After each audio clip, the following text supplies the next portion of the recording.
Nous arrivons chez David, un producteur de jus locaux. Sa spécialité, vous l'aurez deviné, c'est le jus de canne à sucre. Il nous accueille chaleureusement dans la maison familiale où il réalise son activité sur la terrasse.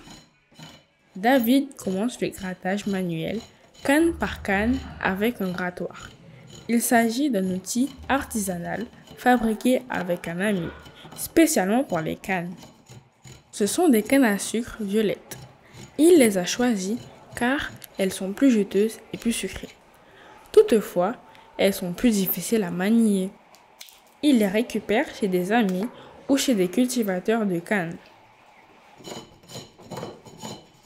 Le son du grattage nous rappelle le bruit de la glace que le marchand ambulant transforme en snowball. Les épluchures ressemblent beaucoup à de la neige qui tombe dans les films de Noël et même aux boucles de cheveux qui tombent lorsque nous nous coiffons.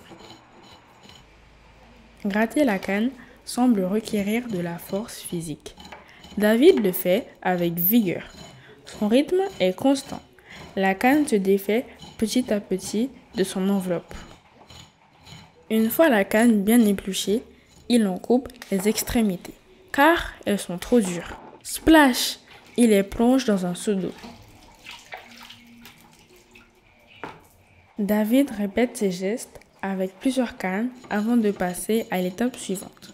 Il nettoie les poussières laissées par le grattage et entame le montage de l'extracteur. David prend soin de sa machine. Tous les éléments sont luisants comme neufs. Il emboîte les pièces une à une comme des briques de Lego. Une fois l'avant de la machine bien vissé, il la branche. Tout semble parfait. Alors, l'extraction de jus peut débuter. Chaque canne est de nouveau rincée à l'eau douce, puis elle s'égoutte comme la vaisselle qu'on vient de laver. David dépose les cannes au-dessus de la machine avant de les récupérer une par une et de les broyer. Il dépose une petite bouteille de 33 centilitres à l'arrière sous le petit robinet. Au passage de la canne dans l'extracteur, le jus coule petit à petit. Sa couleur vert kaki nous laisse espérer un goût bien sucré. La canne robuste à l'entrée nous a donné tout son jus et ressort toute sèche et méconnaissable. Ce qu'il en reste s'appelle la mare de canne à sucre. Elle ressemble à du foin tout sec. Ces résidus ne seront pas jetés, mais réutilisés de deux manières différentes. Soit elle servira de fumier, soit elle sera livrée à Westfleur.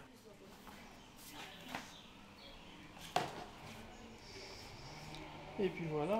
David produit une 50aine de litres par semaine, car son jus est très prisé sur Saint-Laurent-du-Maroni.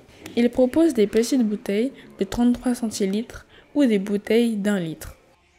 Certains clients viennent récupérer sur place et d'autres préfèrent profiter de la livraison à domicile. Le jus est fin prêt à la dégustation. Nous savourons cette boisson délicieuse et désaltérante tous ensemble.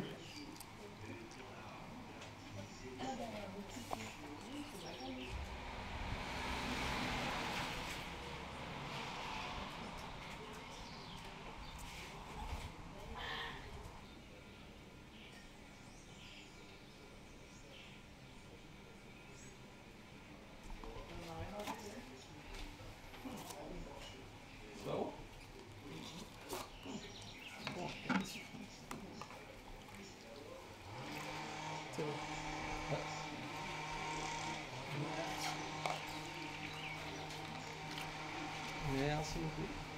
Caméraman. Camérawoman, pose la caméra 2 secondes, on goûte, après